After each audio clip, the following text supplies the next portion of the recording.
nuptial hour draws on apace. 4 happy days bringing another moon. But oh, how slow methinks this old moon wanes.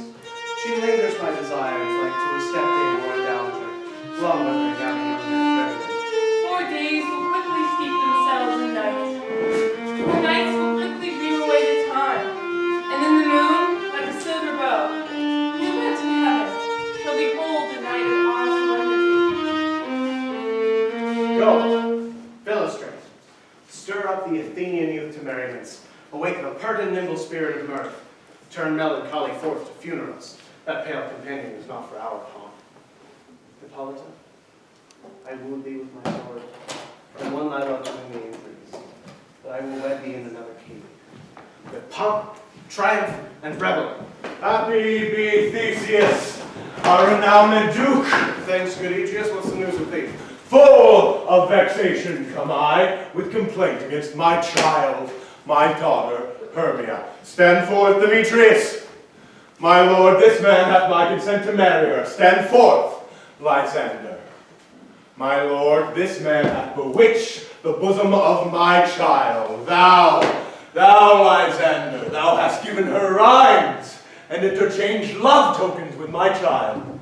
Thou hast, by moonlight, at her window sung with feigning voice verses of feigning love, and stolen the impression of her fancy with rings, gauds, conceits, naps, trifles, nosegays, sweetmeats, messengers of strong prevailment in unhardened youth.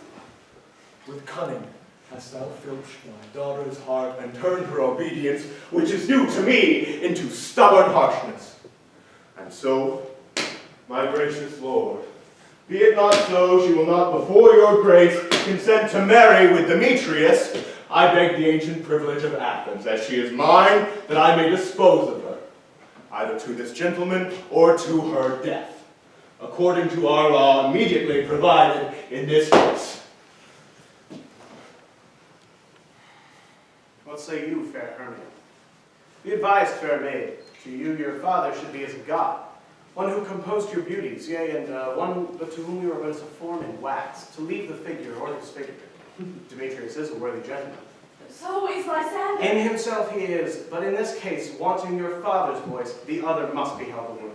I would my father looked, but with my eyes. Rather, your eyes with his judgment look. I do entreat your grace to pardon me. I know not by what power I am made bold, and how it may concern my modesty in such presence here to plead my thoughts. But I beseech your grace that I may know the worst that may befall me in this case if I refuse to wed Demetrius. Either to die the death or to abjure forever the society of men. Therefore, fair Hermia, question your desires, know of your youth, examine well your blood. For if you yield not to your father's choice, you can endure the livery of a nun. For I to be in shady cloister mewed, to live a barren sister all your life, chanting faint hymns to the cold, fruitless moon. Thrice blessed are they that undergo such a maiden privilege. But earthlier happy is the rose distilled that, withering on the virgin thorn, grows, lives, and dies in single blessedness.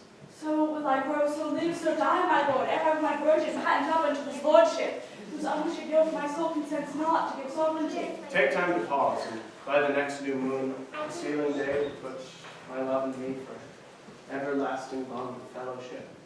Upon that day, either prepare to die for disobedience to your father's will, or else to wed Demetrius as he would, or on Diana's altar to protest for austerity and single life. Relent, sweet Hermia, and Lysander, yield thy praise and title to my certain right. You have her father's love, Demetrius. Let me have Hermia's. Do you marry him? Oh, true scornful Lysander, he hath my love, and what is mine, my love shall render him, and she is mine, and all my right of her I do estate unto Demetrius. My lord, I am as well derived as he, as well possessed. My love is more than his. I am every way as fairly ranked as Demetrius, and not with vantage, which is more than all these boasts can be. I am beloved of beauteous Hermia. So why should I not prosecute my right? Demetrius, all about to do his head, did make love to Nedo's daughter Helena, and won her soul, and she, sweet lady, dotes, devotedly dotes in ivory upon this spotted and constant man. I must confess I have heard so much with Demetrius thought to have been and spoke thereof. but being overfull of self-affairs, my mind would lose it. But Demetrius, come, Aegeus, you will go with me. I have some private schooling for you both. For you, fair Hermia, look you arm yourself to fit your fancies to your father's will, or else the law of Athens yields you up, which by no means we may extenuate, to death or a vow of single life. Come, my apology. Don't cheer, my love. Demetrius, Aegeus, go along. I must employ you in some business against our nuptial of something merely that concerns yourselves. With duty and honor, we follow you.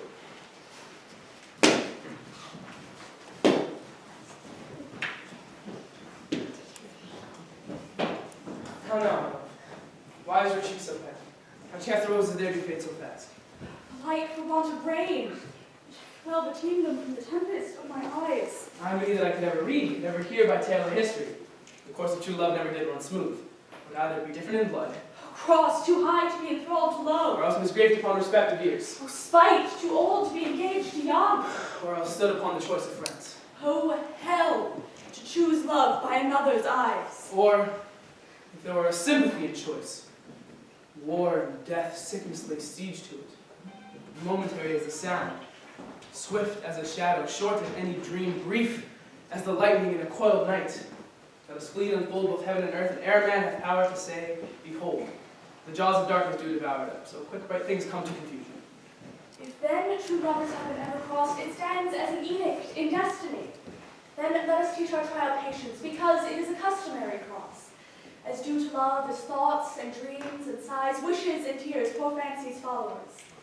A good persuasion, therefore, hear me. I have an aunt, a dowager of great revenue.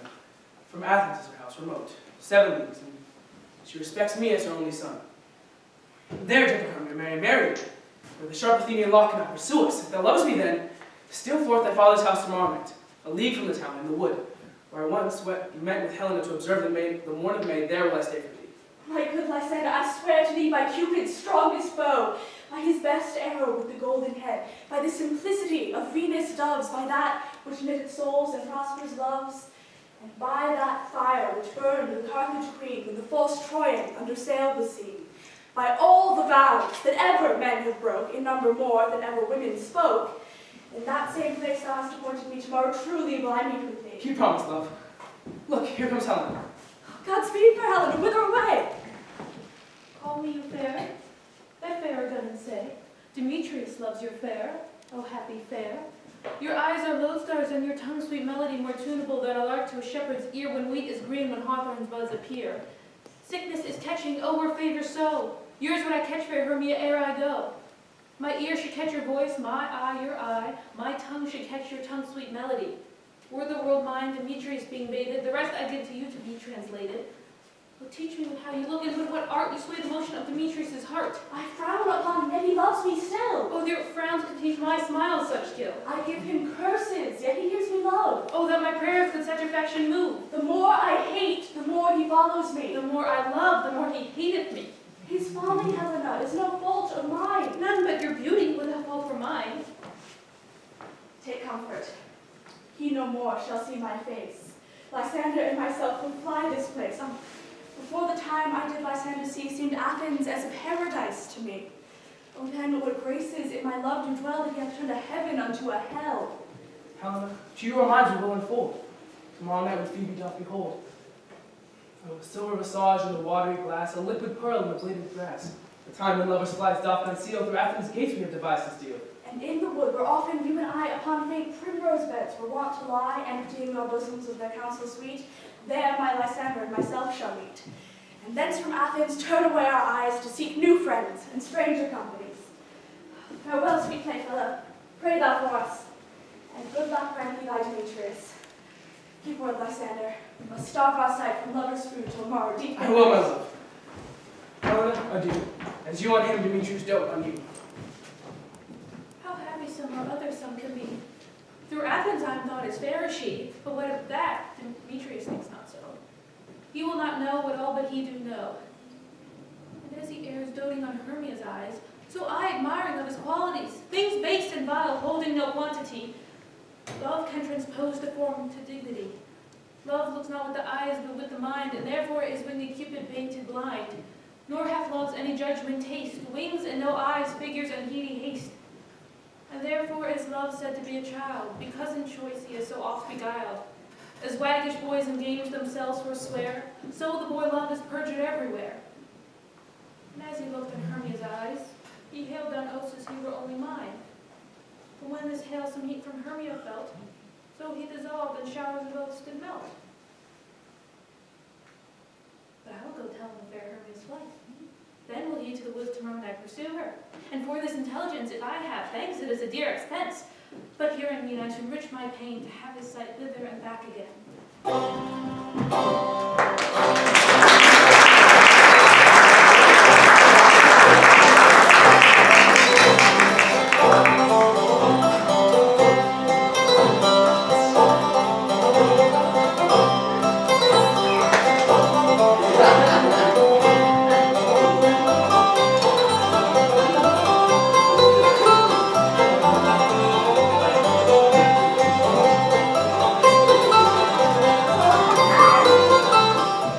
Best to call them generally, man by man, according to the script. Here is the scroll of every man's made through all Athens, which is thought fit to play in our interlude before the Duke and the Duchess on his wedding day at night. Hey, good Peter Quince. First, say what the play treats on, and then name the actors, and so grow to a point. Mary, our play is the most lamentable comedy and most cruel death of Pyramus and Thisbe. Oh, a very good piece of work, I assure you. And Mary, master, spread yourselves. Call forth the actors by the scroll. Answer as I call you. Nick Bottom, the Weaver. Ready? Name what part I am for and proceed. You Nick Bottom are set down for Pyramus. What is Pyramus? A lover or a tyrant? A lover that kills himself, most gallant for love. Oh, that will ask some tears in the true performing of it. If I do it, let the audience look to their eyes. I will move storms. I will condole in some measure. Now to the rest. And yet my chief humor is for a tyrant. I can play Hercules rarely, or any part to tear a cat and make all split up.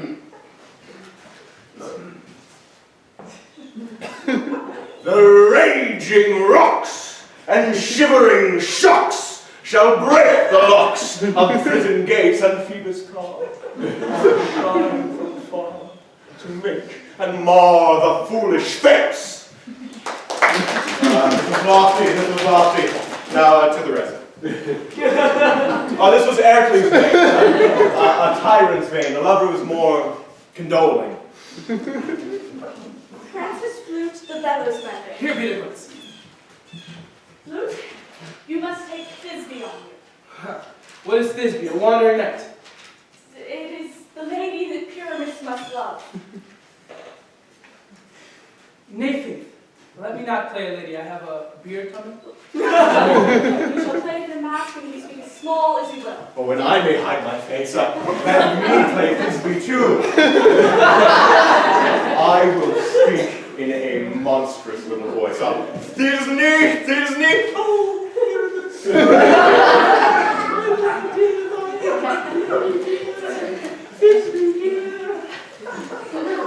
No. You must play Pyramus and Flute, you Thisbe. well, proceed. Robin Starveling, the tailor. Here, Peter Quince. Robin Starveling, you must play Thisbe's mother. Tom Snout, take Here, Peter Quince. you, Thisbe's father. Myself, Pyramus' father. Snub the joiner, you, the lion's heart. And I hope here is a play fitted. Pray you, have you the lion's part written? If it be given me, for I am slow of study. You may do it next evermore, there was nothing before it. Oh, and let me play the lion too! I will roar that I will do any man's heart good to hear me roar. I will roar so that the Duke may say, let him roar again! Let him roar again! They would fright the Duchess and the ladies that they would shriek. And that would have to hang us all. That would hang us, every mother's son. I grant you, friends. If we were to fright the ladies out of their wits, they would have no better discretion but to hang us. Yet, I may aggravate, so that I will roar you as gently any suckling dove. I would be warning as 'twere a nightingale.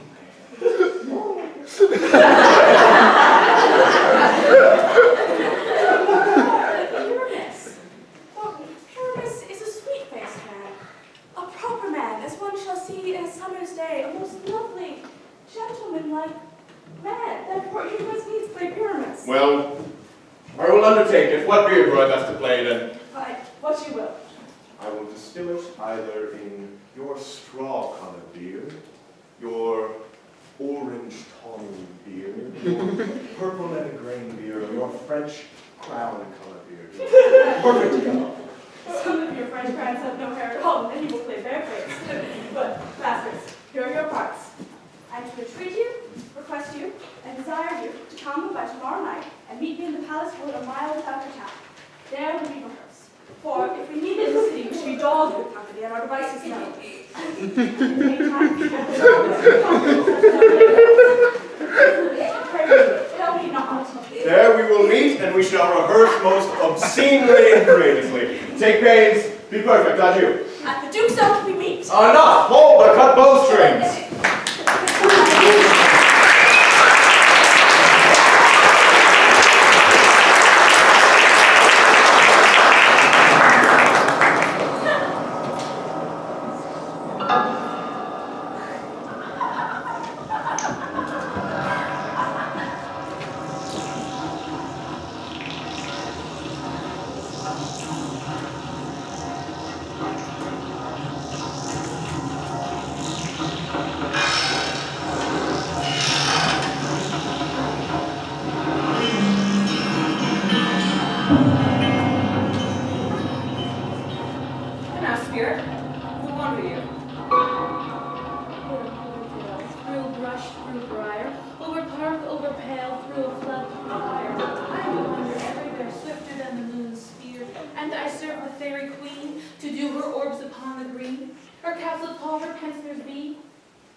Go seek some dewdrops here and hang a pearl in every castle's ear. Farewell, thou love of spirit, I'll be gone. Our queen and all our elves come here anon. The king doth keep his revels here tonight. Take heed the queen come not within his sight. For Oberon is passing fell in wrath that she is her attendant as a lovely boy, stolen from an Indian king. She never had so sweet a changeling, and jealous Oberon would have the child led in his train to trace the forests wild. But she perforce withholds the loved boy, crowns him with flowers, and makes him all her joy. And now they never meet on grove or green, that fountain clear, or spangled starlight sheen, but they do swear that all their elves for fear crawl into acorn cups and hide them there. Either I mistake your shape or make me quite, or else you are that shrewd and knavish sprite called Robin Goodfellow. Are you not he that frights the maidens of the villagery, skim milk and sometimes labor in the quern, and bootless makes the breathless housewife churn, and sometimes make the drink to bear no bar? Mislead night wanderers, laughing at their harm. Those that hobgoblin call you sweet Puck. You do their work, and they shall have good luck. Are you not he? Thou speakest right. I am that merry wanderer tonight. I jest to Oberon and make him smile, and I flatten beams and horse beguile, name the likeness of a fitting flourish. And sometimes I find a gossip's bowl, in the very likeness of a roasted crab. When she drinks against her lips, I bob, nor the withered dewlap pour the ale. The wisest oft telling the saddest tale sometimes, for a few footstool mistaketh me. Then slip I from her rub, down topples she, and Taylor cries and falls into a cough. And then the whole choir hold their hips and laugh, and waxing their mirth and muse and swear. A mere hour was never wasted there. Come, fairy, here comes Oberon. And here my mistress, would he were gone.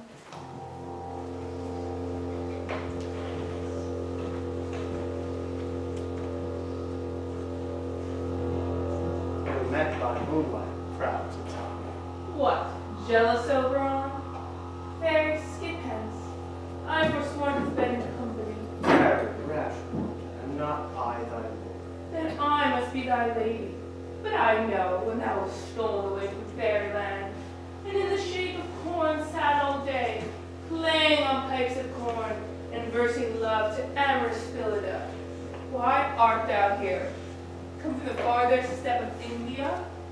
But forsooth, your bouncing Amazon, your busking mistress, The Theseus must be wedded, and you have come to give their bed joy and prosperity. How canst thou thus for shame, Titania, glance at my credit with Hippolyta, knowing I know thy love to Theseus? Didst not thou lead him through the glittering light from Aragonia when we ravished it? Didst not thou make him break his faith with fair Athens, with Ariadne and Antiopa? These are the forgeries of jealousy, and never since the middle summer spring, met we on hill and dale, forest or mead, by paved fountain or by brushy brook, or in the beach and margin of the sea, to dance our ringlets in the whistling wind. But with thy brawls thou hast disturbed our sport. Therefore the winds piping to us in vain, as in revenge have sucked up from the sea contagious fogs, which ever pelting river have made so proud that they have overborne their continents. This same progeny of evil comes from our debate, from our dissension. We are their parents and originals. Do you amend that? It lies in you. Why should Titania cross her own will? I do but beg a little changeling to be my henchman. Set your heart at rest. The fairyland lies not the child of me. His mother was a votress of my order, and in the spice of Indian air by night, full often has she gossiped on my side, and sat with me on Neptune's yellow sands, marking the embarked traders on the flood. And we would laugh to see the sails conceive, and grow big-bellied with the wanton wind. And she, with swimming and with pretty gait, would imitate and sail upon the land, to fetch me trifles and return again, as for a voyage rich with merchandise. But she being mortal, of that boy did die, and for her sake do I regret the boy, and for her sake I shall not part with him. How long within this wood do you intend to stay? Perchance till after Theseus' wedding day. If you will dance in our moonlight revels, go with us. If not, shun me, and I will spare your haunts. Give me that boy and I'll go with you. Not for thy fairy kingdom. Fairies away, we'll chide down right if I longer stay. Well, go, my boy. Thou shalt not from this grove tonight torment thee for this injury. My gentle papa, come here. Thou rememberest a little western flower, before milk white, now purple with love's womb, and the maidens call it love and idleness. Fetch me that flower. The herb I showed thee once, the juice of it on sleeping eyelids laid will make a man or a woman madly dote upon the next live creature that it sees. Fetch me this herb, and be thou here ere the Leviathan can swim the river. Put a girdle around the earth in 40 minutes. Having once this juice, I'll watch Titania when she is asleep, and pour the liquor of it in her eyes. The next thing she waking looks upon, be it on lion, bear, wolf, or bull, on meddling monkey, or on busy ape, she shall pursue it with the soul of love. And ere I take this charm from her sight, as I can do it with another herb, I'll make her render up her page to me. But who comes here? I'm invisible, and I will overhear their conference.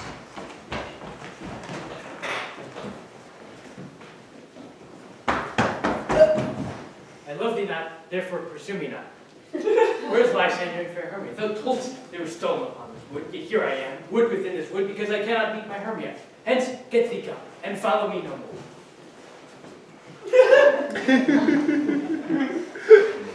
You broke, you hard-hearted adamant, but you draw not iron, for my heart is true as steel. Leave me your power to draw, and I shall have no power to follow you. Do I speak you fair, or do I not in plainest truth tell you that I do not, nor I cannot love you? Even for that, I do love you the more. And Demetrius, the more you beat me, I will fawn you. Use me but as your spaniel, spurn me, strike me, neglect me, lose me. Only give me leave, unworthy as I am to follow you. What worse place can I beg in your love, and yet a place of high respect, than to be used as you use your dog? Do not tempt too much the hatred of my spirit, for I am sick when I look upon thee. And I am sick when I look not on thee. You do impeach me to leave the city and commit yourself to the hands of one who loves you, not to trust the opportunity of night and the ill counsel of a desert place with the rich worth of your virginity. Your virtue is my privilege. For it is not night when I do see your face, therefore I think I am not in the night. Nor doth this wood lack worlds of company. For you in all my respect are the world.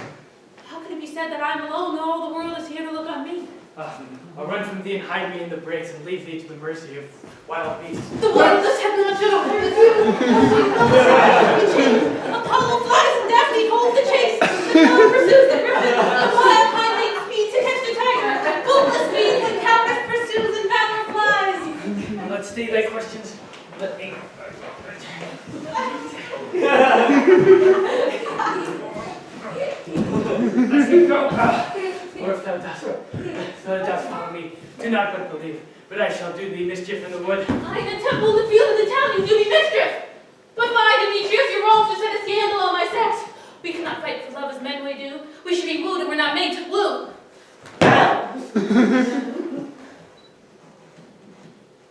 Follow me. And make a heaven of hell. To die upon him.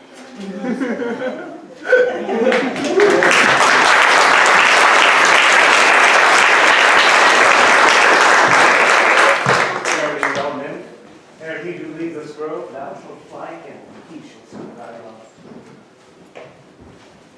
Hast thou the flower there? Welcome, Margaret. Aye. There it is. I pray to give her. I know a bank where the wily thyme blows, where oxlips and the nodding violets bloom, quite over canopy with luscious woodbine, with sweet musk roses, and with eglantine. There sleeps Titania sometime of the night, lulled in these flowers with dancing and delight. And there the snake throws her enameled skin, we wide open enough to wrap the fairy in. And with the juicy kiss, I'll streak in her eyes and make her full of hateful fantasies. Take out some of it and seek through this grove. A sweet Athenian lady is in love with a disdainful youth. Anoint his eye, but do so, and the next thing he espies may be the lady. Thou shalt know the man by the Athenian garments he hath on. Effect with some care, that he may prove more fond upon her than she upon her love. And look thou, meet me ere the first cock crow. Fear not, my lord, your servant shall do so.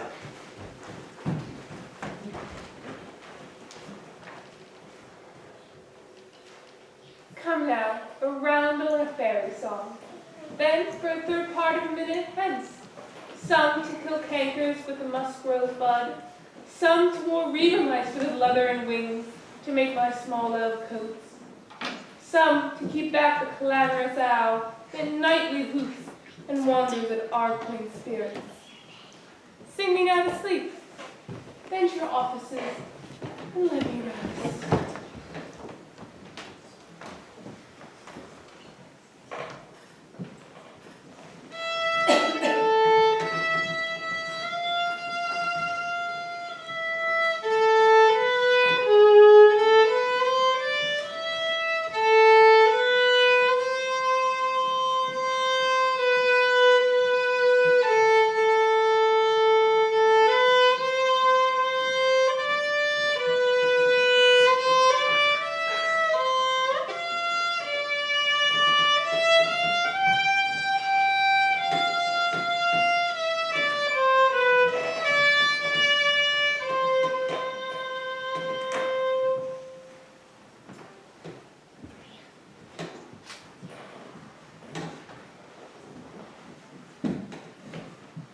Thou seest, when thou wake, do it for thy true love's sake.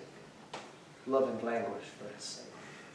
Be it ounce or cat, boar, pard or bear with bristled hair, in thine eye look to appear. When thou wakest, it is thy dear. Wake when some vile thing is near.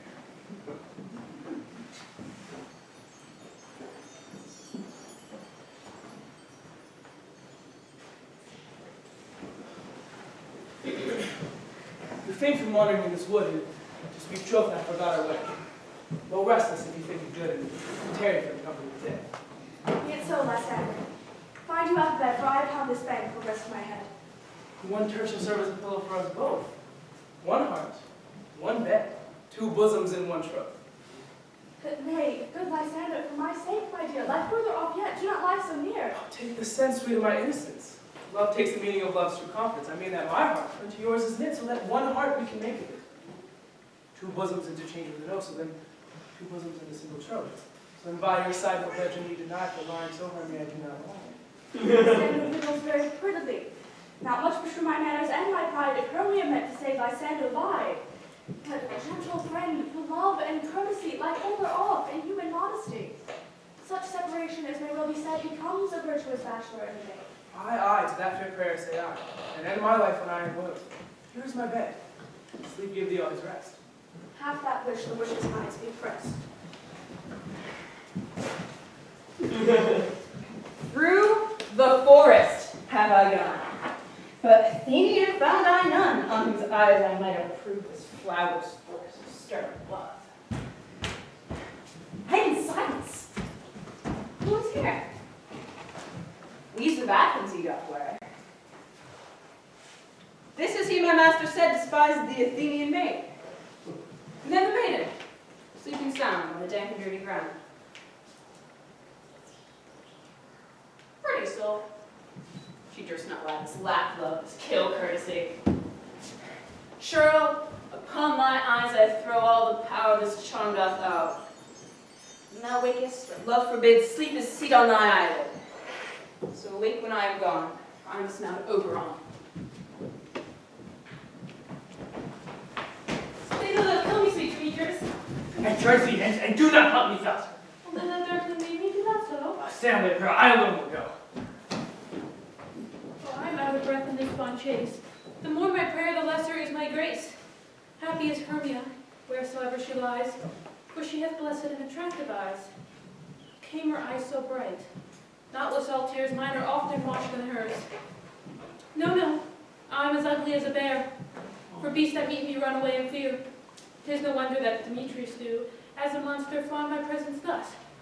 But look at the stumbling glass of mine made me compare to Hermia's fiery eye. But who is this? Lysander on the ground? Dead or asleep? I see no blood, no wound. Lysander, if you live, good sir, awake!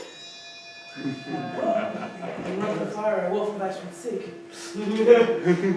Parent Helena, nature shows art, and through thy bosom I see thy heart. Where is Demetrius? Oh, how fit a word is that vile name to perish on my sword. Do not say so, Lysander, say not so. What though he love your Hermia, Lord, what though?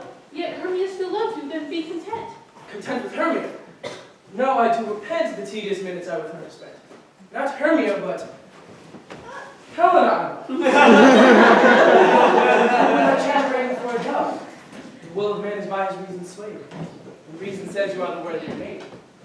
Things growing are not right to tell their season, so I, being young, have right not to reason. Touching now the point of human skill, reason becomes a marshal to my will. Which brings me to your eyes, where I look. Love stories and love's richest book. Wherefore was I to this keen mockery born? Was it your hand that I deserved this scorn? Is it not enough? Is it not enough, young man, that I never did nor never can deserve a sweet look from Demetrius' eye, but you must flout my insufficiency? Good troth, you do me wrong. Good sooth, you do. In such disdainful manner me to woo. But I must go. Before I thought you a lord of more true gentleness. Oh, that a lady of one man refused should of another therefore be abused.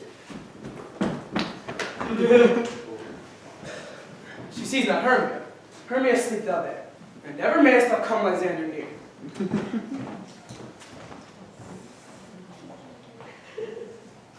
Oh, help me, Lysander, help me! I want to pluck this crawling serpent from my breast. I pray for pity. What a dream was here, Lysander, look how I do quake with fear. Me dreamt a serpent ate my heart away, and you sat smiling at his cruel prey. Lysander! What? Unmoved? Lysander! Lord! What, out of hearing? Gone? No sound, no word? Alack, where are you? Speak, and if you hear, speak of all loves. I swoon almost with fear. No? I well perceive you all not nigh. Either death or you I'll find immediately.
well met. Pat, Pat, here's a marvelous, convenient place for our rehearsal. This green plot shall be our stage, that hollow and gray, our tiring house. We will do it in action as we will do it before the Duke. Peter Quince, What sayest thou, Bully Bottom? there are things in this comedy of Pyramus and Thisbe that will never please. First, Pyramus must draw a sword to kill himself, and that the ladies cannot abide. How answer you that? For like in a parlous spirit. I believe we must leave the killing out when all is done. Not a whit! I have a device to make all well. Write me a prologue, and have it seem to say that we do no harm with our swords, and that Pyramus is not killed indeed. And for the more better assurance, say that I, Pyramus, am not Pyramus, but Autumn the Weaver. That will put them out of fear. We shall have such a prologue, and it shall be written in 8 and 6. Nay, nay, make it 2 more. Let it be written in 8 and 8. Will not the ladies be afeard of the lion? Well, I fear it, I promise you. Oh, masters, we ought to consider with ourselves. To bring in, God shield us, a lion among ladies is a dreadful thing. For there is no more fearsome wildfowl than your lion living, and we ought to look to it. Therefore, another prologue must tell that he is not a lion. Nay, you must name his name, and let half his face be seen through the lion's neck, and let him speak through, saying thus, or to the same defect, ladies, or fair ladies, I do wish you, or I do entreat you, or I do request you, not to tremble, not to fear my life for yours. If you think I come hither as a lion, pour pity on my life. Nay, nay, I am a man, as other men are. And then let him plainly name his name and tell them he is snug the joint. Well, it shall be so. But there's 2 hard things. That is, to bring the moonlight into a chamber, for you know, Pyramus and Thisbe meet by moonlight. Does the moon shine the night you play or play? A calendar! Look in the almanac, look in the almanac. Find out moonshine, find out moonshine.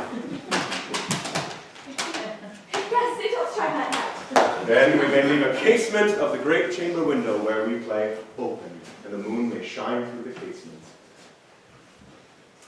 Aye, or else, one must come in with a lantern and a bush of thorns and say he comes to disfigure or present the person of moonshine. Then there is another thing. Well, we must have a wall in the great chamber, for Pyramus and Thisbe says the story to talk pushing to the wall. We could never bring him a wall. What say you, Bottom? Man, or other, must represent the wall. Let him have some loam or some rough cast about him to signify wall. And let him hold his fingers thus, and through that cranny shall Pyramus and Thisbe whisper. That may be that all is well. Come, sit down, every mother's son, and rehearse your parts. Pyramus, you begin. When you have spoken your speech, enter into that break, and so everyone according to his cue. What Captain Homespuns had me swaggering here? He had cradled the fairy queen. What a play tour. I'll be an honorary. And after 2, perhaps, I see cause. Speak, Pyramus. Thisbe, stand forward.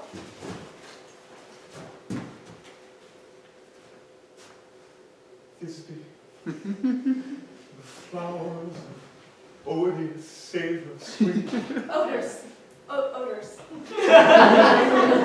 Odors, savor sweet, so hath thy breath, my dearest Thisbe.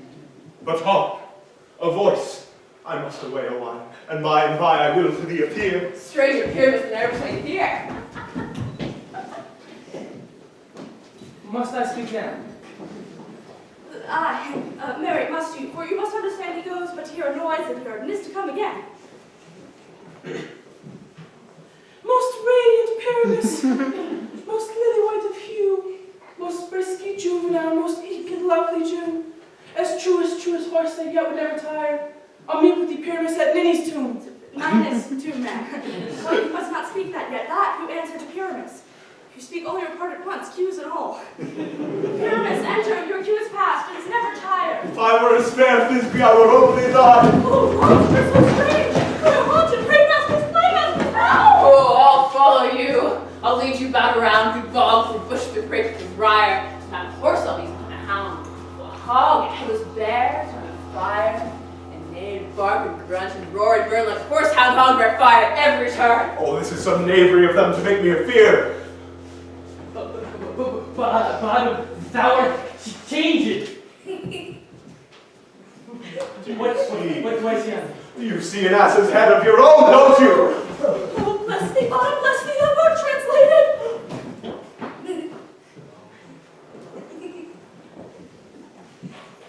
I see their knavery. This is to make an ass of me. To fright me, if they could, but I will not move from this point.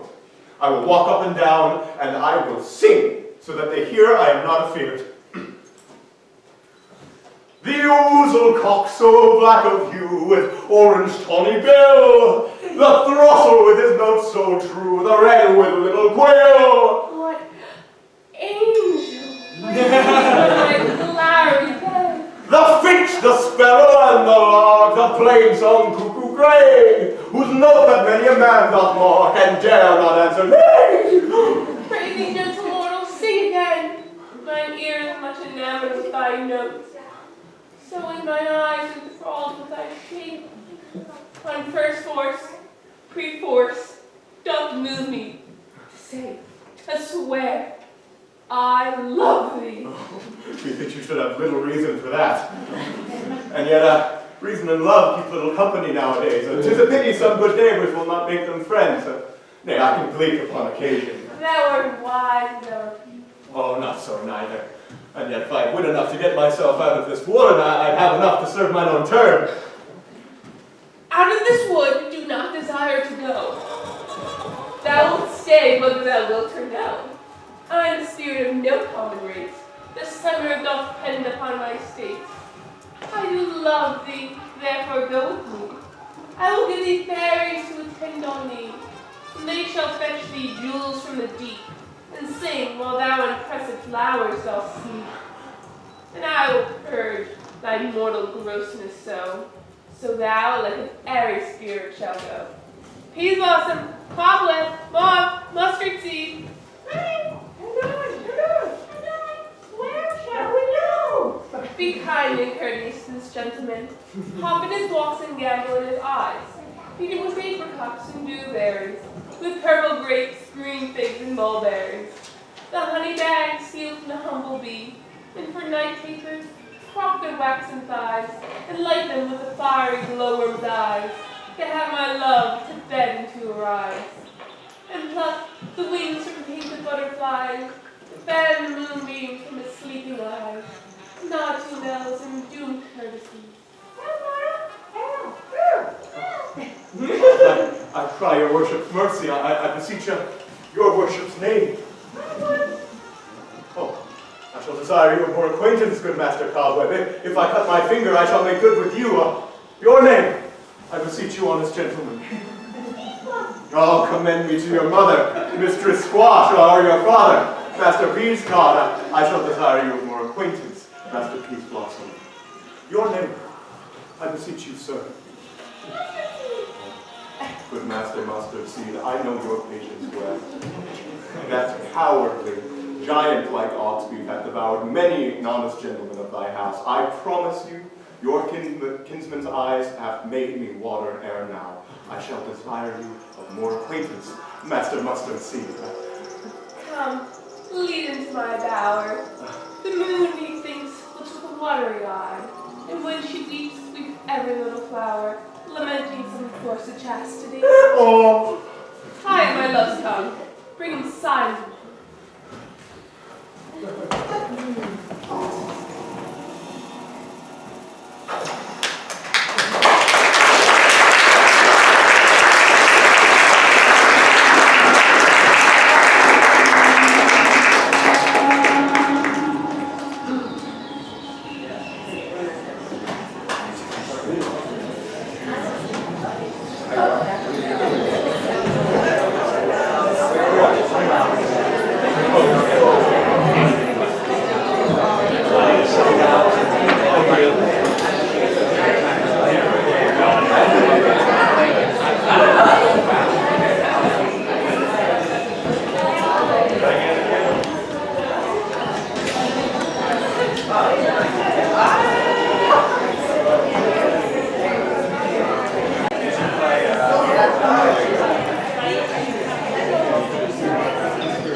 come from this is nice.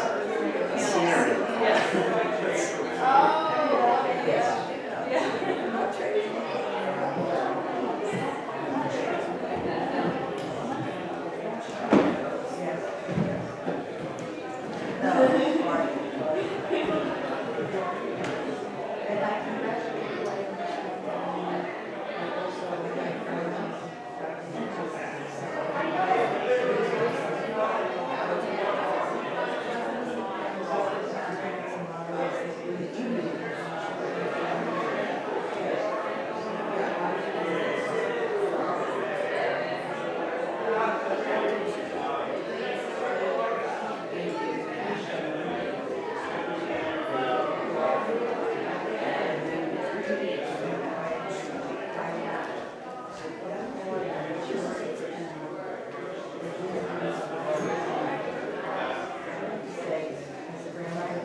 What's the pound cake, Mom? Pound cake.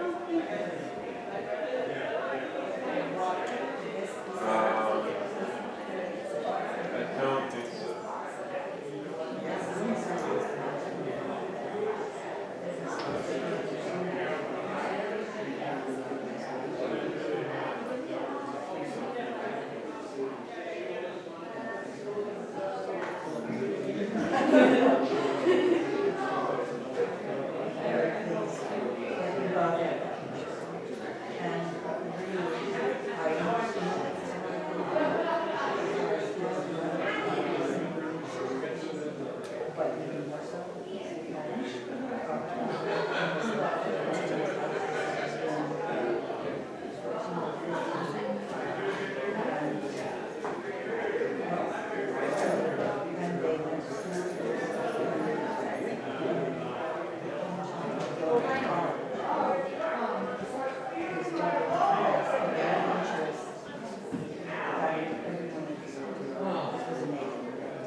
So are you prepared for screaming hot in Phoenix? Is it Tucson?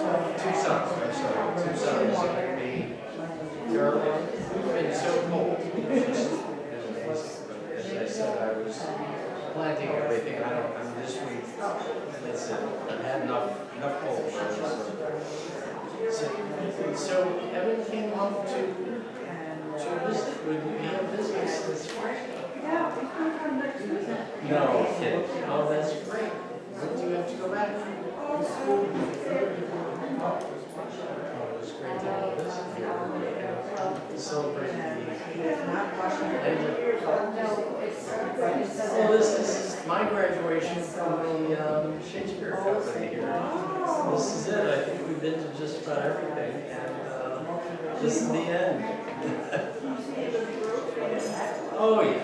And grow older, and Dante is so assured of himself. It's just absolutely fabulous. I think he should use this for his interview for theater in Kenya. Some of this would be really fun for them to. I think that would be great. Part-time thing to do.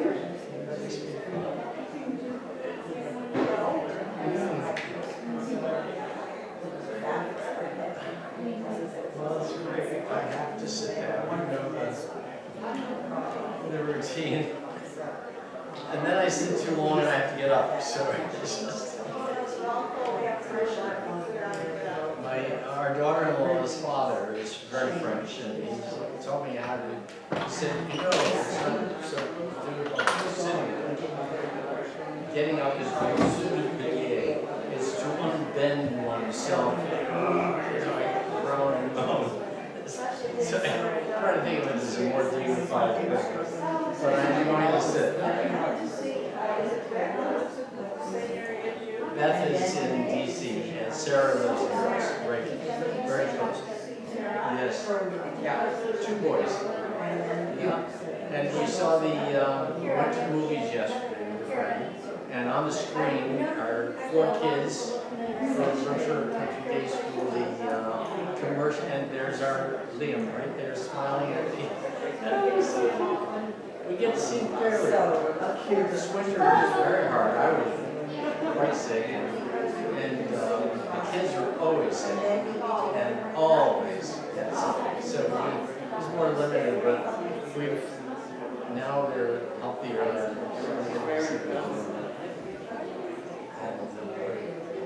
they have a pool, so they'll be starting that soon, I think. Hopefully we'll get some swim lessons going. 5 and 2 and not quite a half. 5-year-old's kind of a unique kid. He's in preschool, but they bring him in 3rd grade work. So he started reading at 2 and a half. It's just kind of, but he's a very unpretentious little boy. This is perfectly normal, but unfortunately going to school where they keep them quite busy all the time. Oh, it's an amazing place. Private service. I don't think he ever survives. But they don't have time.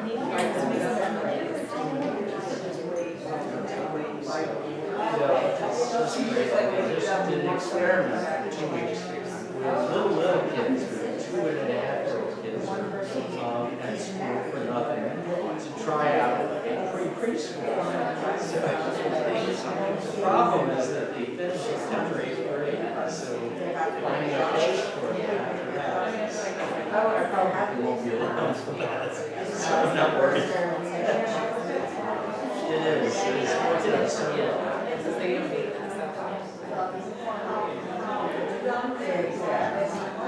Yes. And they teach these little kids have French class and Spanish class and in this marvelous environment. All sorts of things. So it's a fabulous environment. It'll be great. Just saw that we have some money and somebody donated a Boston architect and an amazing library.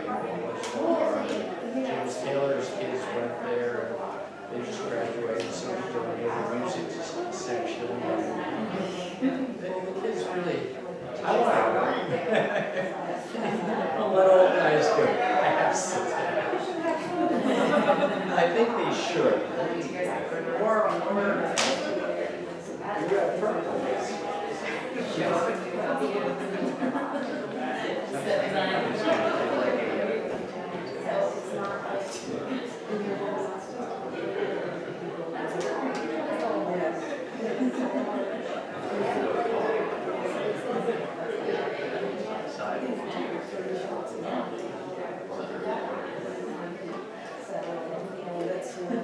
Have lunch with the president.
400 talking about that.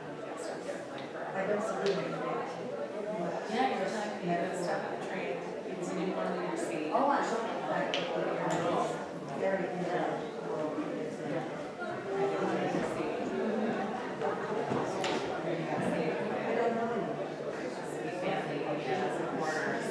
I've been there for such a long time. And the Shakespeare, small country, it almost feels like it has that acceptance is double acceptance.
need to awake. Then, what was it next that came in her eye? She must dote upon in extremity. How now, man spirit? Whither about this haunted grove? My mistress with a monster is in love. Near to her close and consecrated bower, when she was in her dull and sleeping hour, a crew of patches, rude mechanicals that worked with red and Athenian stalls, were met together to rehearse a play intended for great Theseus' nuptial day. In the shallowest thick skin of that barren sort, Pyramus presented in a sort, forsook his seat and entered in a break, when I gave his advantage came. An ass's knoll I fixed it on his head, anon his Thisbe must be answered, and forth my mimic comes.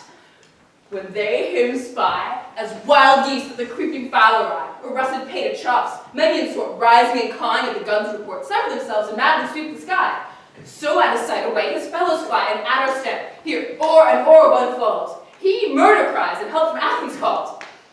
The senseless thus weak, left with their fears thus strong, made senseless things begin to do them wrong. From briars and thorns of their apparel snatch, some sleeves, some hats, from yielders all things catch. I led them on in this distracted fear, and the sweet Pyramus translated there. When in this moment so it came to pass, Titania waked and straightway left an ass. This falls out better than I could devise. But, didst thou anoint the Athenian's eyes as I bid thee do?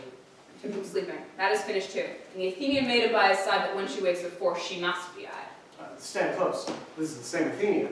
This is the woman, not this man. Oh, why rebuke you him that loves you so? Lay breast so many on your bitter foe. Now I'm but shy. I should use thee worse, but now I fear has given me cause to curse. If thou hast slain Lysander in his sleeping, or shoes in blood, plunge in the deep and kill me too. The sun was not so true unto the day as he to me. Give stolen away from sleeping Hermia? I'll as soon believe this whole earth may be bored, and that the moon may through the center creep, and so displease her brother's moontide with Antipodes. It cannot be, but thou hast murdered him. So should a murderer look so dead, so grim. So should the murderer look, and so should I, pierced through the heart with your stirring flow. Yet you, the murderer, look as bright, as clear, as yonder Venus in her glimmering sphere. What's this? To my Lysander, where is he? Up with Demetrius. I had rather feed his carcass to my hounds. How dog, how cur! Thou drivest me past the bounds of maidens' patience! Thou lady then henceforth be never numbered among men! Oh, once, speak true, even for my sake. Durst thou have looked upon him being awake, and hast thou killed him sleeping? Oh, brave touch! Could not a worm in the adder do so much? An adder did it, for with doubler tongue than thine, thou serpent, never adder stung. You spent your passion on his prize, but I am not guilty of Lysander's blood, nor is he dead for all I can tell. Pray thee, tell me then that he is well. And if I could, what should I get there for? Privilege never to see me more. From thy hated presence part I, so see me no more, whether be dead or no. There is no following for this fierce fame. Here, therefore, for a while I will remain. So, sorrow's heaviness doth heavier grow for debt, that bankrupt sleep doth sorrow, which in some slight measure will pay, if for his tender I make some stay.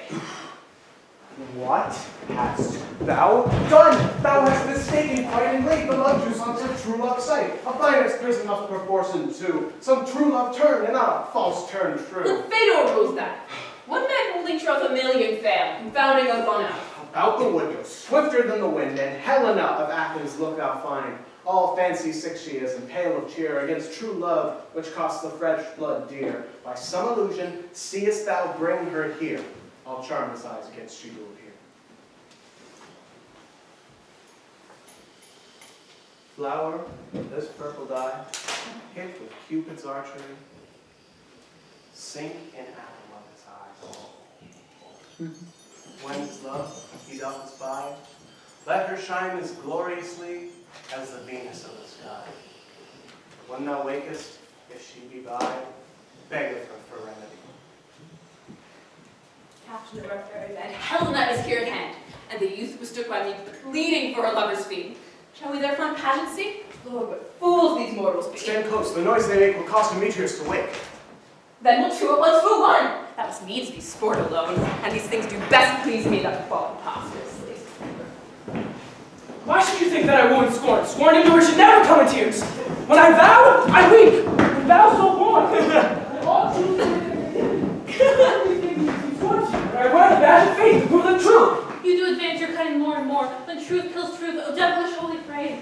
These vows of Hermia, will you give her o'er? Weigh oath will oath, and you will nothing weigh. Your vows to her and me, put into scales, will even weigh, and both as light as tails. I had no judgment to her, I swore. Nor none in my mind can now you give her o'er. Demetrius loves her, and he loves not you.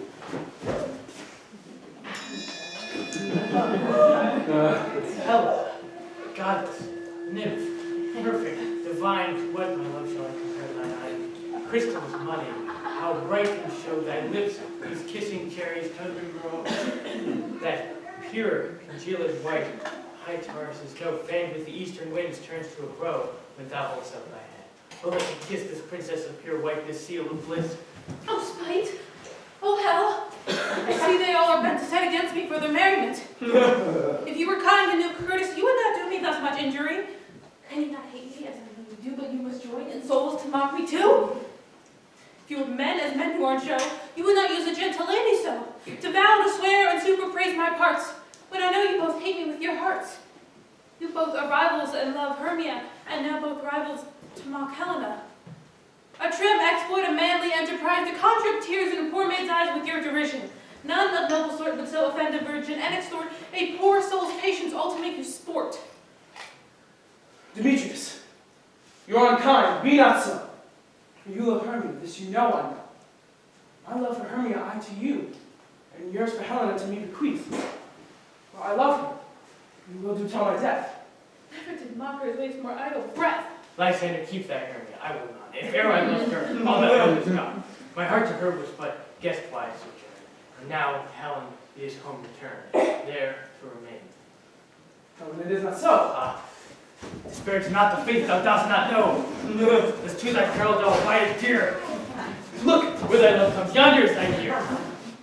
Black night that from the eye his function takes, the ear more quick of apprehension makes. When it doth impair the seeing sense, it pays the hearing double recompense. For art not by mine eye, Lysander, from mine ear, I think it brought me to thy sound. But why unkindly didst thou leave me so? Why should he stay whom love doth press to go? What love could press Lysander to my side? Lysander's love that we know let him go. Helena, who morn gilds the night. Then all ye fiery O's and eyes of light, why dost thou seekest me? Cannot thee make thee know the hate I bear thee in believing so? Oh, she is one of these confederacy. Now I perceive that. You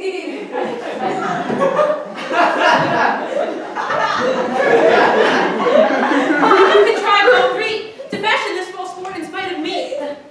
Injurious Hermia, most ungrateful maid, have you conspired, have you contrived to bait me with this foul derision? Is all the counsel we two have shared, the sisters' vows, the hours we have spent when we have chid the hasted and put in time for parting us so? Oh, is it all forgot? All school days, friendships, childhood innocence? We, Hermia, like two artificial gods, have with our needles created both one flower, both on one sampler, both in one cushion. Both warbling one song, both in one key, as if our hands were tied, voices and eyes committed forward. You grant with ancient love asunder, men, enjoining your poor friend? It is not friendly, 'tis not maidenly. Our sex as well as I might chide you for, though I alone do feel the injury. I am amazed at your passionate words. I scorn you not. It seems that you scorn me. Have you not set Lysander, as you scorn, to follow me and praise my eyes and face, and set your other love, Demetrius, who even now did spurn me with his foot, to call me goddess, nymph, and divine, rare and celestial? Wherefore does he miss to her he hates, and wherefore doth Lysander deny your love so rich within his soul, and tender beams forsooth affection? What though I be not even grace as you, so hung upon with love so fortunate, but miserable most to love unloved? This you should pity rather than despise. I understand not what you mean by this. I do. Persevere, counterfeit sad looks. Make mouth upon me when I turn my back. Keep the sweet jest up. This horrible chronicle shall be carried. If you had any pity, grace, or manners, you would not make me such an argument. But fare thee well. 'Tis partly mine own fault. With death or absence soon shall remedy. Helena, do not go. Hear my excuse. My love, my life, my soul. Fair Helena. Oh, excellent. Sweet, do not scorn her so. If she cannot entreat, I can compel. You cannot compel no more than she entreat. Your threats have little strength as her weak prayers. Helena, I love thee. On my life I do. I swear by which I will lose thee for thee. To prove him false, I said I love thee not. I swear, I love thee more than he can do. So, then draw and prove it to me. Quick, come. Lysander, where to tends all this? Away, you villain! Oh no, the secret break. Come as you would follow, but yet come not. You are a tame man. Go. Hang off, thou cat! The burr, I will shake thee from me like a serpent! I am rude, so rude. What changes this sweet love? Sweet love! Out, tawny tauntaun! Out, thou loathing medicine, thou hated potion, hence! Do you not jest? I suppose and so do you. Demetrius, I will keep my promise with thee. I would I had a bond with you, for I receive a weak spot hold to. What? I'll not trust your word. Should I hurt her? Strike her, kill her dead? You're dead. Though I hate her, I will not hurt her so. What? Can you do me greater harm than hate? Hate me? Wherefore? Who me? What news, my love? Am not I Hermia? Are not you Lysander? I am as fair now as I was erewhile. Since night you loved me. Yet, since night you left me. Why then, you left me. Oh, the gods forbid in earnest, shall I say? Aye, by my life, that I would never desire to see thee more. So be out of hope, of question, of doubt, be certain of nothing true. 'Tis no jest that I do hate thee. And love Helen.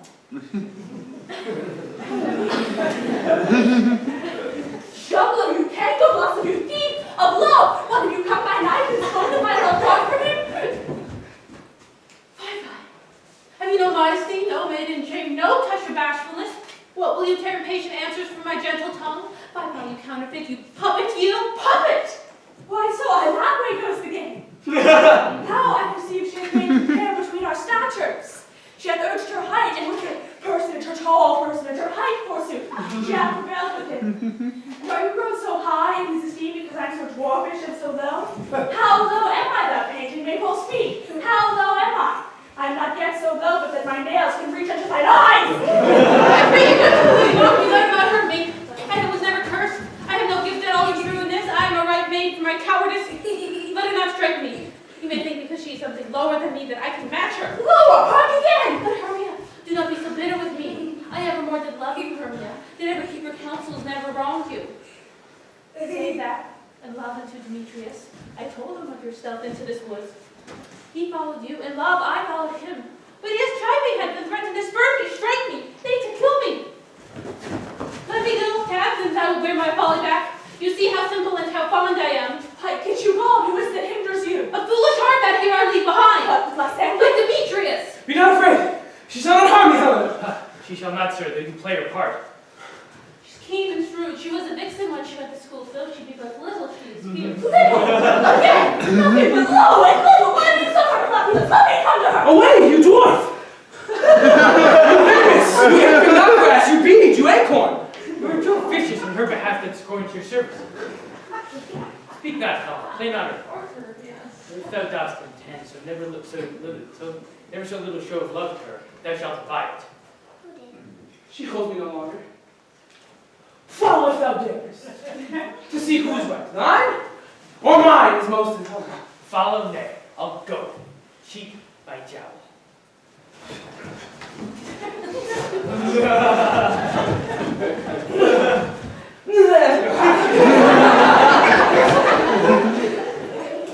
You, mistress. All these coils, these long of you days, come not back. I will not trust you. I no longer stay in your cursed company. Your hands and mine are quicker for a fray. My legs are longer though to run away. I am amazed. I know not what to say. This is thy neighbor. Still thy mistake, or else commits thy knaveries willfully. Believe making of shadows, I mistook. Did not you tell me I would know the man by the Athenian garments he had on? And so far blameless proves my enterprise, as I have anointed an Athenian's eyes. And so far I am glad it did so sort as this their jangling I esteem a sport. Thou seest these lovers seek a place to fight. High therefore, Robin, and overcast the night. The starry welkin cover thou anon with drooping fog as black as Asheron. and lead these testy rivals so astray that one comes not within another's way. Sometime, like to Lysander, frame thy tongue, and stir Demetrius up with bitter wrong. And sometime, rail thou like Demetrius, and look thou leaping dust, till o'er their brows death counterfeiting sleep, with leaden legs and batty wings doth creep. Then crush this herb into Lysander's eye, whose liquor hath the virtuous property to take all error from his might, and make eyeballs roll with wonted sight. Whiles I in this affair to be employed, else my queen and beg her in the annoy. I will then her charmed eye release, from monsters' view, and all things shall be peace. Down, up and down. I will lead them up and down. I am feared in fields and town. Come and lead them up and down. Here comes one. Where art thou, proud Demetrius? Speak now. Here, billet, drawn and ready, where art thou? I will be with thee straight. Follow me then to playground. Lysander, speak again. Thou coward, thou runaway, art thou fled? Speak! In some bush where dost thou hide thy head? What, villain? Art thou bragging to the stars, telling the bushes thou lookest for wars and will not come? Come thou recreant, come thou child, I'll whip thee with a rod, and defile that draws a sword on thee. Yea, art thou there? Follow my voice, and try no manhood here. He goes ahead, and still dares me on. When I come where he is gone. The villain is much lighter heeled than I. And when fast is faster than he fly. Here I am fallen in dark and even way. He will arrest me. Thou wilt hide me if thou darest, for well I wot, thou runnest before me in every place. Dare not stand and look me in the face. Where art thou now, Lysander? Hither, I am here. Ah, nay then, thou mockest me. Thou shalt find this deer, if I thy face by daylight see. Now go thy way, fate is constrained me. Lay out a measure in this cold bed. By day's approach, look, to be visited.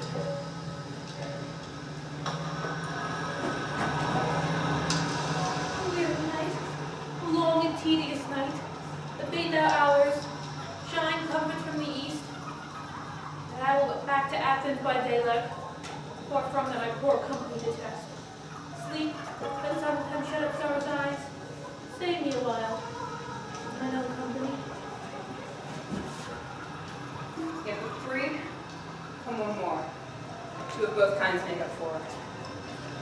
Here she comes, cursed and sad. Cupid is a knavish lad who has to make poor females mad. Never so weary, never so in woe. Dabbled with dew and torn with briars. I can no further crawl, no further go. My heart can keep no pace with my desires. Here will I rest me to the break of day. Heaven shield Lysander if they meet a fray. On the ground sleep sound. I'll apply to your eye gentle lover remedy. When thou wakest, thou takest true delight from the sight of thy former lady's eye. And the country proverb known in thy waking shall be shown. Jack shall have Joe, not shall go ill. The man shall have his mare again, and all will be well.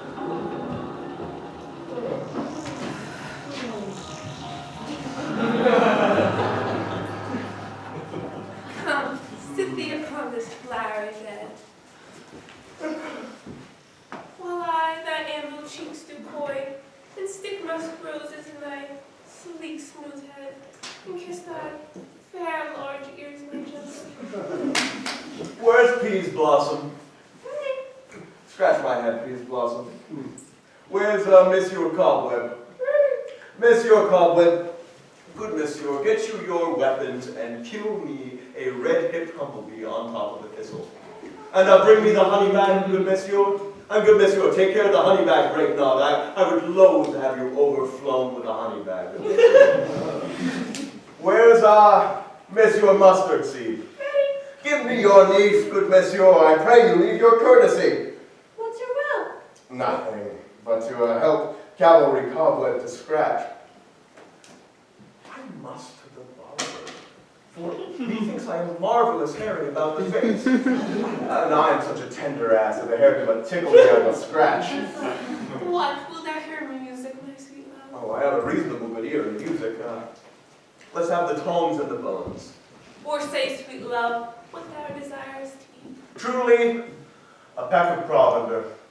I could munch your good dry oats, and yet methinks I have a great desire for a bottle of hay. Good hay, sweet hay, no fellow. I have an adventurous fairy that will search out the squirrel's hoard and fetch thee new nuts. I'd rather have a handful or two of your dried peas, and yet, I pray you, let none of your people stir me. I have a great exposition asleep upon me. Sleep thou, and I'll wind thee in my arms. Fairies be gone, and be always away.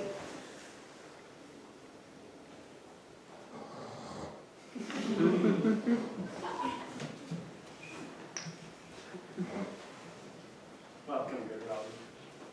Seest thou the sweet sight? Her dotage now I hear begins to pain for meeting her as of late behind the wood, seeking sweet favors from this hateful fool. I did upbraid her and fall out with her. I then did ask her for changeling child, which she had delivered straight to my bower in fairyland. And now that I have the child, I will undo the hateful imperfection of her eyes. Robin, take the head from this Athenian swain that he, wakening when the others do, they will back to Athens again repair, and no more shall be thought of this night's accidents, but as the fierce vexation of a dream. But first, I will release the fair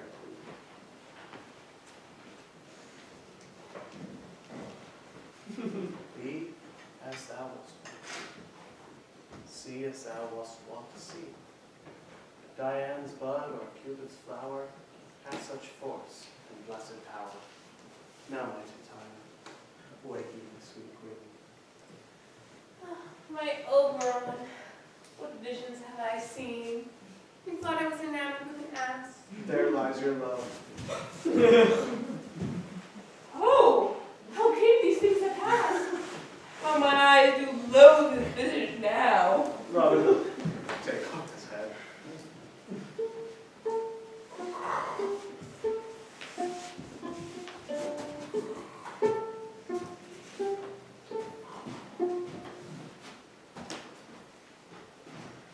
Tanya, music hall, and straight more dead than all these five have sense. Music hell. Music has such charms.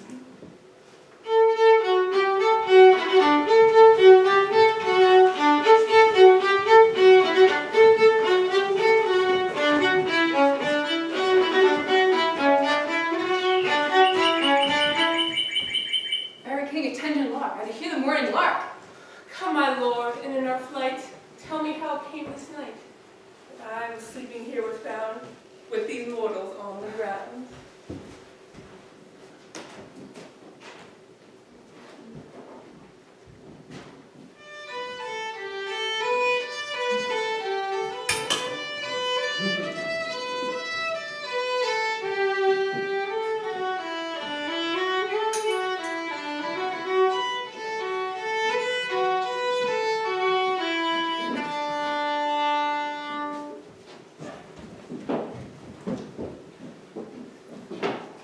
So, what notes are these? My lord, this is my daughter here asleep. Miss Lysander, is this Demetrius? This is Helena, old Neater's Helena. I wonder of them being here together. Tell me, Aegeus, is not this the day that Hermia should give the answer of her choice? But it is. Go, bid the huntsmen wake them with their horns. I pray you all, stand up. Stand up. Pardon, my lord.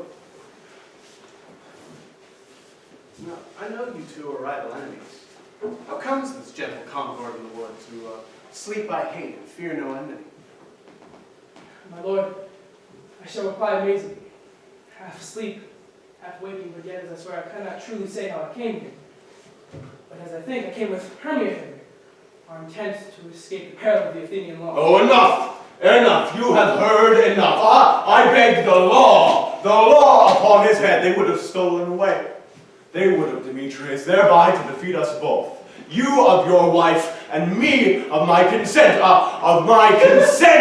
that she should be your wife. My lord, fair Helen pulled me up their stealth. This their purpose hither to this wood, and I in fury followed them. Fair Helena in fancy followed me. But my lord, I know not by what power, but by some power it is. My love for Hermia melted as the snow. Seems to me now but the remembrance of an idol god, which in childhood I did dote upon. And now all the faith, the virtue of my heart, pleasure and object of mine eye, is only Helena. To her, my lord, was I betrothed ere I saw Hermia. But as in sickness that I loathe this food, yet as in health, come to my natural taste. Now I wish for it, long for it, love it, and will forevermore be true to it. Fair lovers, you are fortunately met. Of this discourse we will hear more anon.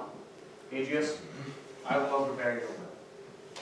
Back to Athens. 3 and 3 will hold a feast in great solemnity. Come.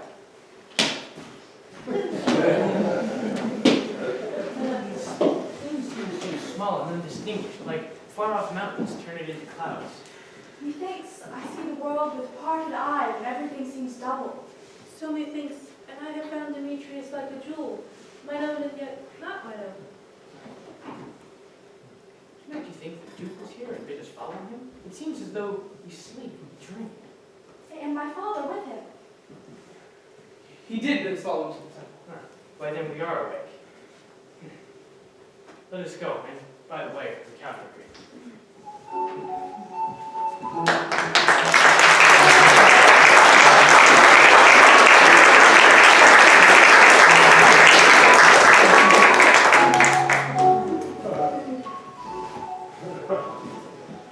When my cue comes, call and I will answer. It is, never tire.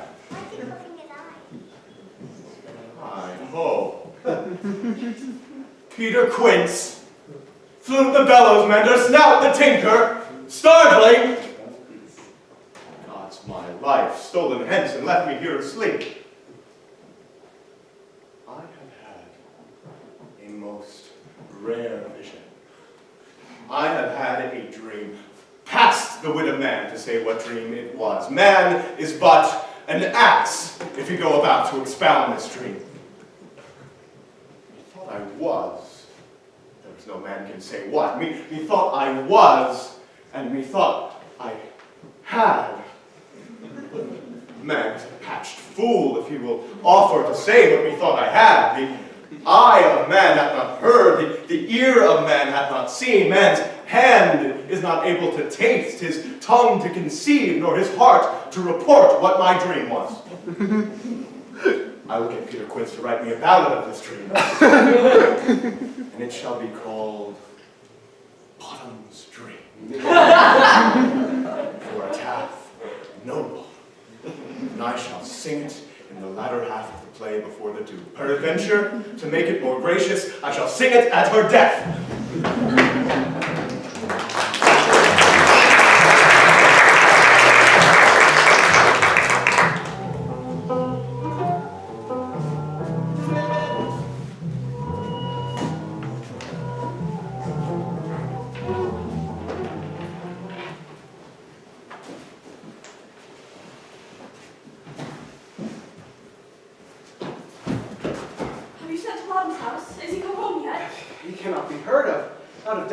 Transported. Then the play is marked. It cannot go on, doth it? It is not possible. Not a man in all Athens able to discharge Pyramus, but he. He hath simply the best wit of any handicraftsman in Athens. He and the best person, too. And he is a very paramour for a sweet voice. Paragon. Or paramours, God bless us, a thing of naught. Masters, the Duke is coming from the temple, and here is 2 or 3 lords or ladies married. If our sport had gone forward, we had all been made glad. He had lost 6 pence a day, and the Duke had not given him 6 pence a day for playing Pyramus. He'd be hanged, and he had deserved it. 6 pence a day for Pyramus, or nothing. Where are these lads? Where are these hearts? Oh, Father, a most courageous day, a most happy hour! Masters, I am to discourse wonders. But ask me not what, for if I tell you, I am no true Athenian. I shall tell you everything. Let it tell out. Yes, sweet Father. Not a word of me. All I am to say is that the Duke hath died. Get your apparel together. New strings for your beards, new ribbons for your pumps. Every man record his part. For the long and short of it is, our play is preferred. Let Thisbe have clean linen, and let he who plays the lion not pare his nails, for they're to hang over the lion's claws. And I beseech you, dear actors, eat you no onions nor garlic, for we are to utter sweet breath. And I doubt not but to hear them saying, it is a most sweet comedy. Away! No more words! Away! Go away!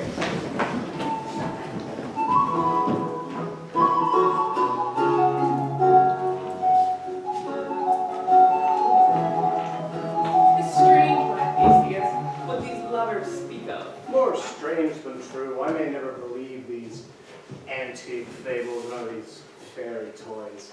Lovers and madmen have such seething brains, which apprehend more than cool reason ever comprehends. And all the stories in the night told over have transfigured their minds so together. More witnesseth than fancy's images have grown to something of great constancy, but howsoever strange and admirable. Come now. What dances, what masks shall we have? Is there nothing to ease the languish of a torturing hour? Here is a brief how many sports are right, and a choice of which your highness will see first. The battle with the centaurs, to be sung by an Athenian eunuch to the harp. None of that. Of that I've already told my love in courtesy of my kinsman Hercules. The riot of the tipsy bacchanals, tearing the Thracian singer in their rage. That's an old device, last played when I from Thebes came back a conqueror. The thrice three muses, mourning for the death of learning, late deceased and beggar. That is some satire, keen and critical, not fitting with nuptial ceremony. Tedious brief scene of the young Pyramus and his love for very tragical. Brief, tedious, tragical, comedy. That is hot ice and wondrous strange snow. How shall we find the concord of this discourse? There is a play, my lord, some 10 words long, which is as brief as I have known a play. But by 10 words, my lord, it is too long, which makes it tedious. In all the work, there is not one word act, one player fitted. And tragical, my lord, it is. For Pyramus therein doth kill himself, which when I saw performed, I must confess, made mine eyes water. But more merry tears the passion of loud laughter never shed. Who are they that you play? Hard-handed men that work in Athens here, which never labored in their minds till now, but now have toiled their unbreathed memories with this same play against you nuptial. And we will hear. No, my lord, it is not for you. I have heard it o'er, and it is nothing in the world, unless you can find sport in their intents, extremely stretched and conned with cruel pain to do you service. I will hear that play. Go.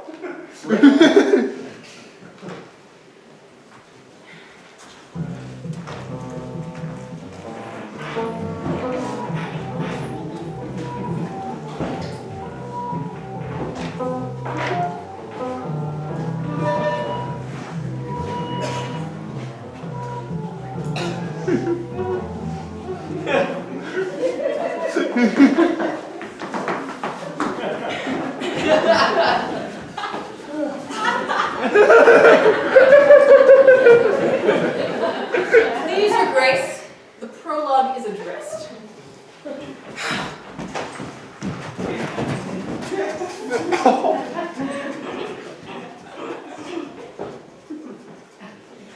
If we offend, it is with our goodwill. That you should think we come not to offend, but with goodwill. To show our simple skill that is the true beginning of our end. Consider then, we come but in despite. We do not come as minding to contest you our true intent is. All for your delight we are not here. That you should here repent you, actors are at hand, and by their show you shall know all that you are like to know. Gentles, perchance you wonder at this show, but wonder on till truth make all things plain. This man is Pyramus, if you would know. This beautiful man is certain. This man, with line and rough cast, doth present wall, that vile and through all street, poor souls, they were content to whisper,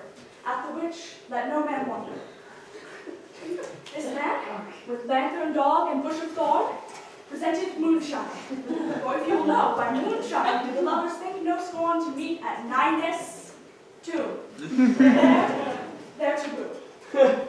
This grisly beast, which lion hight my name, the trusty thing by night, he stole away, or rather, to the fright. And as she fled, the mantle she did fall, which lion, vile with bloody mouth did stain. Anon comes Pyramus, sweet youth and tall, and finds his trusty Thisbe's mantle slain. Whereat, with bloody, blameful blade, he bravely approaches the boiling bloody breast. And Thisbe, tarrying in mulberry shade, her dagger drew and died.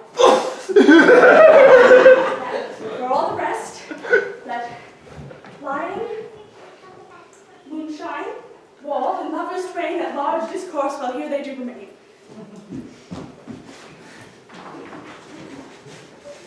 In this same interlude, it doth befall that I, one snout by name, present a wall. Such a wall as I would have you think had in a cranny hole or chink, through which the lovers Pyramus and Thisbe did often whisper very secretly. This stone, this rough cast, this loam does show that I am that same wall. The truth is so, and this the cranny is, right and sinister, through which the fearful lovers are to whisper.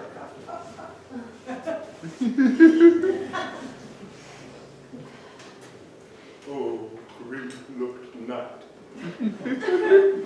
Oh, night with hue so black. Oh, night which ever art when day is not. Oh, night, alack, alack, alack. I fear my Thisbe's promises forgot. But thou, oh wall, oh sweet and lovely wall, which stands betwixt the farther ground and mine. Oh wall, oh sweet and lovely wall, give me thy chink to blink through with mine eye. Thanks, courteous wall. Jove shield thee well for this. But what see I? No Thisbe do I see. Oh, wicked wall. Cursed be thy stones for thus deceiving me.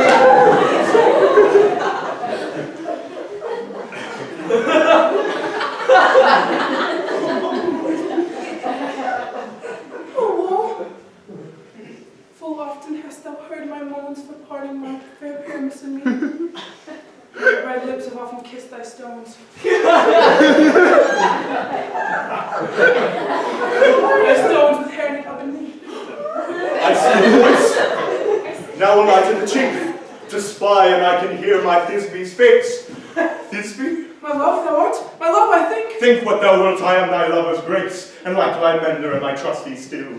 And I like Helen till the fates me kill. Not Shafalus to Procrus was so true. Like Shafalus to Procrus, I to you. Oh, kiss me through the hole of this vile wall.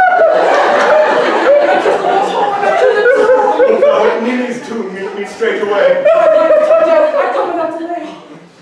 Thus I, wall, my part discharged, so being done, away doth all go.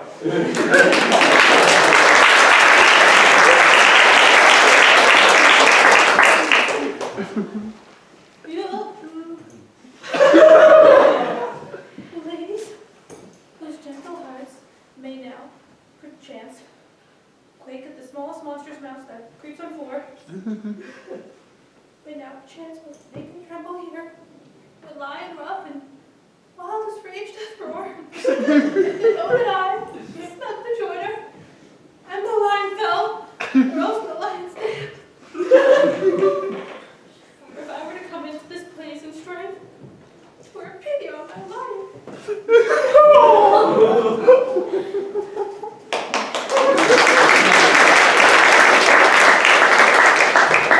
This lanthorn doth the horned moon present. Myself, the man in the moon do seem to be. This thorn brush is my thorn brush, and this dog's my dog.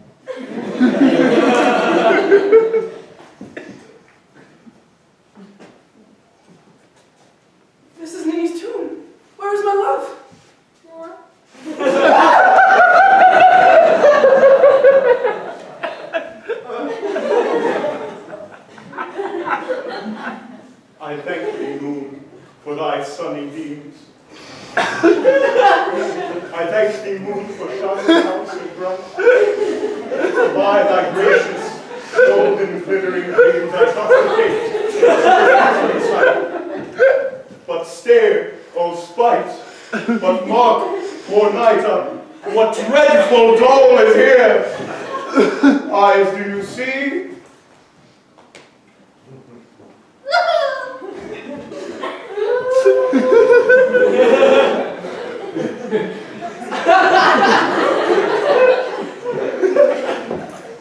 Eyes, do you see? How can it be, O dainty duck, O dear? Thy mantle good, what stained with blood? Approach, ye furies fell. O fates, come, come, cut thread and thrum, quail, crush, conclude, and quell. O wherefore, nature, didst thou lions frame? Since lion vile hath here deflowered my dear, devoured my dear. Who is, who was the fairest dame, that lived, that loved, that liked, that looked with cheer? Come tears, confound, outsoared, and bound, the path of Pyramus, I that left path where the heart doth hop.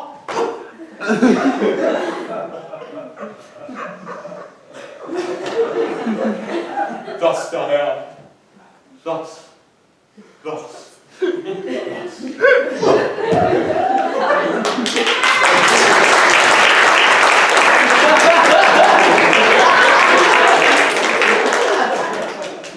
Now, am I dead? Now, am I fled? My soul is in the sky. Tongue loose thy light, moon pick thy flight. Now die! Die! Die! Die! Die!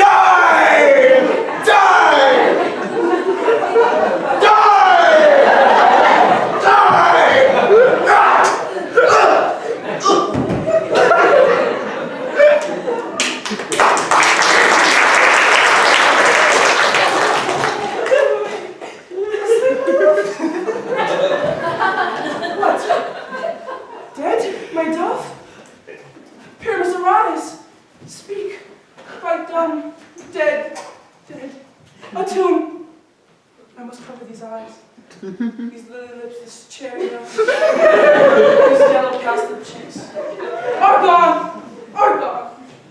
Oh, sisters three, come, come to me. His eyes were clean as these. Come, trusty sword. Come, lay my breast and roar. Goodbye, friends. Thus this be ends. Adieu, adieu, adieu.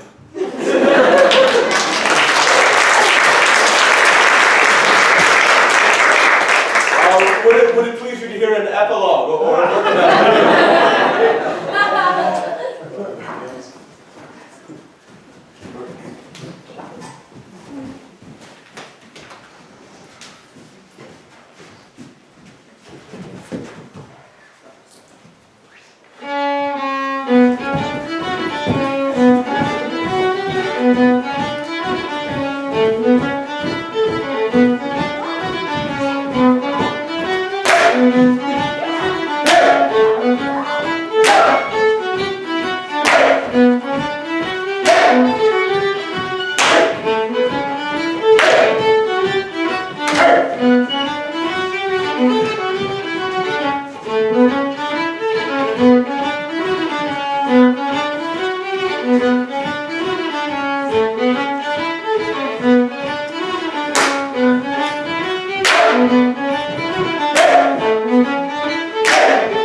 while the heavy plowman snores, all with weary task are done.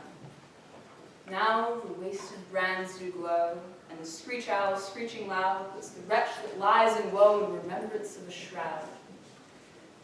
Now is the time of night where the graves all gaping wide, everyone lets forth his sprite down the churchyard paths to glide. And we fairies that do run like the triple Hegate's team from the presence of the sun now are frolic. Not a mouse shall disturb this hallowed house.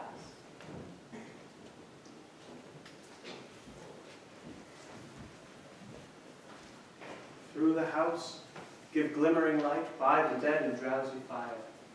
Every elf and fairy sprite hop as light as bird from briar, and this ditty, after me, sing and dance it triply. First rehearsed your song by rote, to each word a warbling note. Hand in hand with fairy grace, we will sing and bless this place.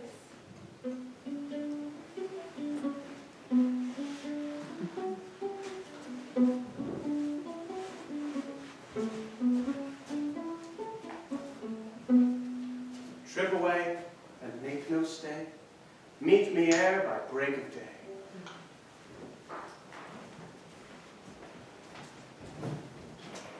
If we fairies have offended, think with this, and all is mended, that you have but slumbered here, while these visions did appear, and this weak and idle theme, no more yielding but a dream.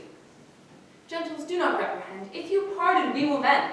And as I am an honest puck, if we have an earned luck, else to escape the serpent's tongue, we will make amends ere long. Else the puck a liar call. And so good night unto you all. Give me your hands if we be friends, and Robin shall restore amends.